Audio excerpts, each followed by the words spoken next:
Hello, welcome to the BT360 podcast, What's Up in Business Travel, a weekly podcast where we update you on what's up this week in the world of business travel. This podcast is great for those who need to know what's happening, all in less than 15 minutes. My name is Ash. Let's get started.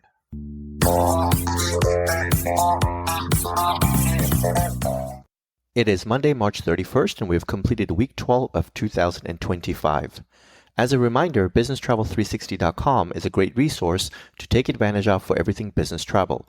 Here you can listen to great podcasts, take advantage of bonus point and status match offers, and even have some fun with some great videos. Check all of it out at BusinessTravel360.com. Now, let's get to our headlines. Over 500 business travelers worldwide sent in their thoughts through Qualtrics, giving us a rough peek into what people are planning when it comes to work trips. The mix is not neat or tidy, but it sure shows where business travel stands today. About 10% of those that replied are betting on a jump of more than 20% of their travel, while 30% are looking at a smaller bump. Then there's roughly 35% who expect things to stay about the same, and 10% that feel like they should be cutting back on trips. A similar picture emerges when it comes to the money side of things. A little over 6% plan to boost their travel budgets by more than 20%, whereas about 36% expect a small increase of up to 20%. At the same time, about 31% think that their spending level will remain the same as last year, and only 11% are bracing for a drop. All in all, these findings are pretty promising for business travel and suggest a boost for many destinations. Companies are catching on with the leisure travel trend, the mixing of business trips with a little downtime, and that's happening whether you're talking about huge multinationals, small firms, and even startups. Over in the EMEA region, the mood for business travel in 2025 is on an upswing. Roughly 16% of companies predict a strong leap on the number of trips, often expecting more than 20% increase, while 31% say that they're eyeing a more modest 1 to 20% rise. Budget-wise, things are getting a little bit more interesting. About 43% of companies plan to increase their travel spend by up to 20%, which is a notch above the global average of 36%. Plus, 9% see their budgets expanding by over 20%, a figure that tops the global number at 6%. At the same time, 28% expect to keep things steady, and about 12% are looking to scale back. The Federal Aviation Administration, FAA, plans to hire 2,000 air traffic controllers this year and maintain a strict oversight of Boeing, according to the agency's acting administrator. The FAA is about 3,500 air traffic controllers short of targeting staffing levels and has about 10,000 fewer controllers than it did in 2012. The nagging shortage of controllers has delayed flights at many facilities, and controllers are working mandatory overtime 6-day weeks. Several airlines in Asia are tightening rules on carrying lithium batteries on planes following a series of overheating and fire incidents on board. A portable power bank with a lithium battery has been found as a possible source of a fire that engulfed the Air Busan plane in January while awaiting takeoff. Travelers often pack lithium-ion batteries to charge their phones, tablets, laptops, and cameras on the go. Manufacturer issues and misuse and aging has heightened the risk of these batteries, which use flammable materials, potentially posing a fire danger in flights. More than 500 in-flight lithium battery incidents have involved smoke, fire, or extreme heat have been recorded by the FAA over the past 2 decades. To that, many countries and airlines have started to place a ban. As an example, South Korea implemented nationwide restrictions, and that took effect this month.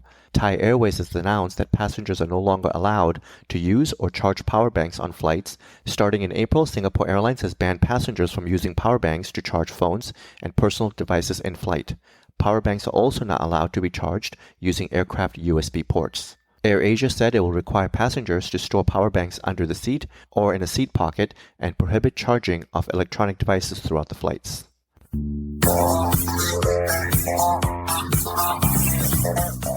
Now, news that impacts the travel industry. Delta Airlines plans to introduce during the second quarter 3 new services: the ability for corporations to transfer unused tickets to a UATP card, an enhanced reporting snapshot, and the creation of a corporate solutions team. The first of the 3 services to roll out will be the corporate solutions team on April 1st. The team will be within the airline's global sales solutions hierarchy that specializes in understanding the corporate business. Corporate customers will have access to the new resources via phone and email to start. On May 1st, access will be expanded to chat, which will be powered by the new Corporate Solutions team. The ability to see and transfer unused tickets will be launched later in June. Corporate customers will continue to be able to make name changes on unused tickets. What's changing is that the corporate customers, both travel managers and TMCs, will also be able to see all eligible unused tickets and be able to filter and sort by attributes such as passenger name and expiration dates.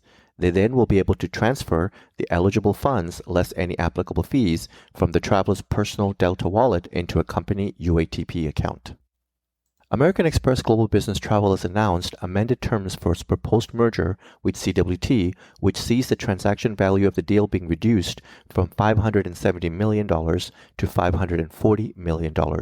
The two TMCs also agreed to extend its drop-dead date for the deal's completion to December 31st to allow them additional time to defend a lawsuit filed by the U.S. Department of Justice in January that aims to block the acquisition. The Amex GBT CWT deal, which was announced nearly a year ago, received a huge boost this month when the UK's Competition and Markets Authority approved the acquisition after a long-running investigation. As part of the amended agreement, Amex GBT said it expected to issue around 50 million shares for the CWT acquisition at the increased fixed price of $7.50 per share. The original deal set the price of Amex GBT stock at $6 per share with the plan to issue 72 million shares. Amex GBT says that it would fund the rest of the acquisition by using the $70 million from cash on hand, the same amount as the original deal. As Southwest Airlines works to elevate itself into a more premium airline, Delta Airlines is trying to draw some of its travelers.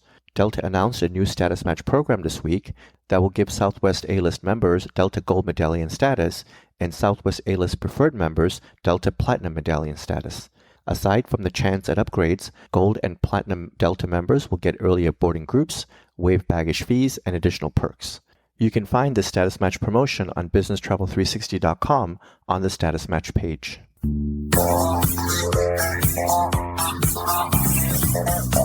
Let's get to the news of mergers and new partnerships. Virgin Atlantic intends to partner with California-based electric air taxi developer Joby Aviation on service to London Heathrow and Manchester airports. Virgin Atlantic will support Joby's efforts to achieve certification and bring its four-seat electric aircraft to market. Virgin will market the service to its customers and lobby for the development of vertical landing areas at airports and air taxi stations. The air taxi will be capable of traveling up to 200 miles per hour on routes as long as 100 miles. An air taxi ride from Heathrow to London's Canary Wharf, for example, will take just 8 minutes instead of 80 minutes by car. Virgin envisions its customers receiving Joby commuter rides through the airline's booking platforms and channels. Joby has a partnership with Delta, which announced a $60 million investment in the air taxi startup back in 2022. Etihad Airways announced a joint venture with Ethiopian Airlines, with new flights planned between Abu Dhabi and Addis Ababa. The partnership will also include a codeshare agreement. Ethiopian Airlines on July 15 plans to launch service between the two cities, while Etihad on October 1st plans to launch daily flights on that route. The JV, subject to regulatory approval, will enable both airlines to collaborate in developing and expanding routes between the UAE and Ethiopia, as well as enhancing connectivity across their respective networks. Air India and Air New Zealand have agreed to a new codeshare partnership on 16 routes between India, Singapore, Australia, and New Zealand. Customers will be able to travel from Delhi, Mumbai, Bengaluru, and Chennai on Air India and connect at Sydney, Melbourne, and Singapore onto Air New Zealand operated flights to cities throughout New Zealand. In addition, the airlines are exploring the introduction of direct service between India and New Zealand by the end of 2028. Currently, Air New Zealand customers traveling between New Zealand and India have connectivity options through Singapore Airlines. Bolt has acquired electric vehicle ride-hailing service Viggo, a move that will allow the company to launch and scale ride-sharing options in Denmark.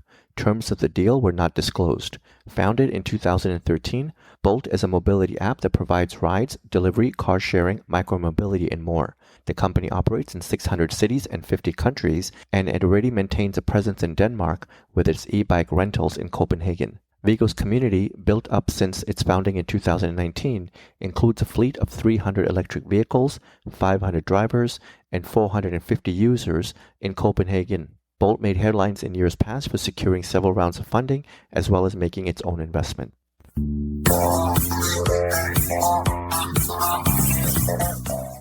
And now, news of new travel services and improvements. United Airlines is making a big increase to the United Club membership prices.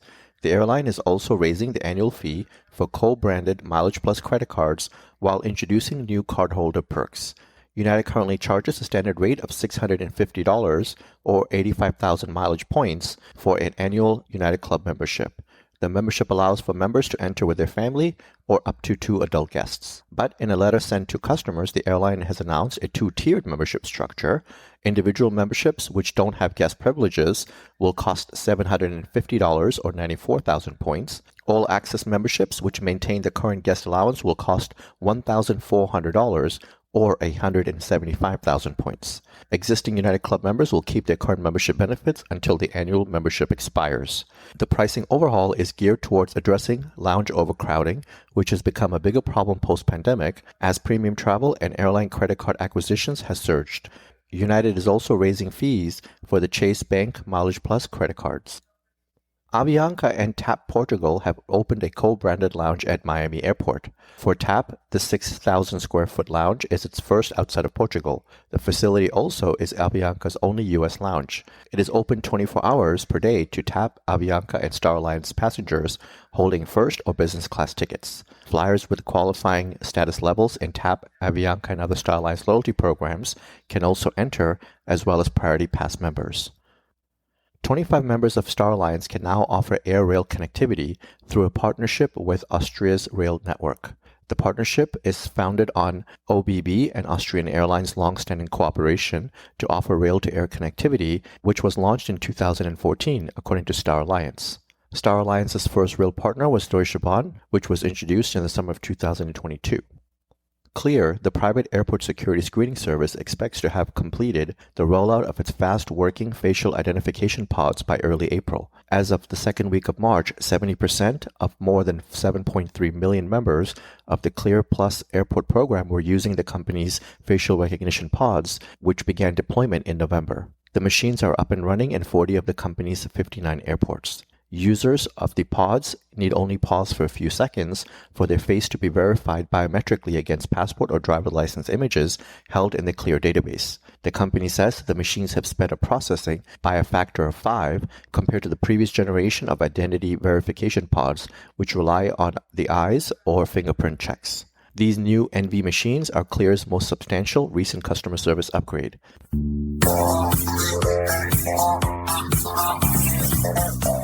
And now in some technology news.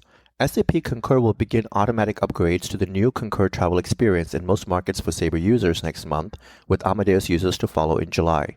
Automatic upgrades to the new booking experience for Sabre users in the Canada, Mexico, and US began last year, and starting April 25th, that will expand to all supporting markets with the exception of 12. Automatic upgrades for Amadeus users, excluding the same 12 markets, will begin in July 25th. Concur has not yet set a date for automatic upgrades for the customers in the excluded countries, nor for the Travel Plus customer users, but the notice indicated that that would happen sometime this year. The upgrades apply to both direct and indirect customers, with Concur noting travel management company opt-out status would no longer apply after a target market and the GDS upgrade date has passed. Sabre has launched British Airways' new distribution capability content in Sabre's travel marketplace. Sabre-connected travel agencies can now book, shop, and service British Airways NDC offers alongside traditional EDIFACT options. Agencies can manage British Airways offers and orders through the Sabre Red 360 agency booking solution, Sabre Red Launchpad, and the Sabre Offer and Order APIs. British Airways previously began distributing NDC content through global distribution systems Amadeus and Travelport.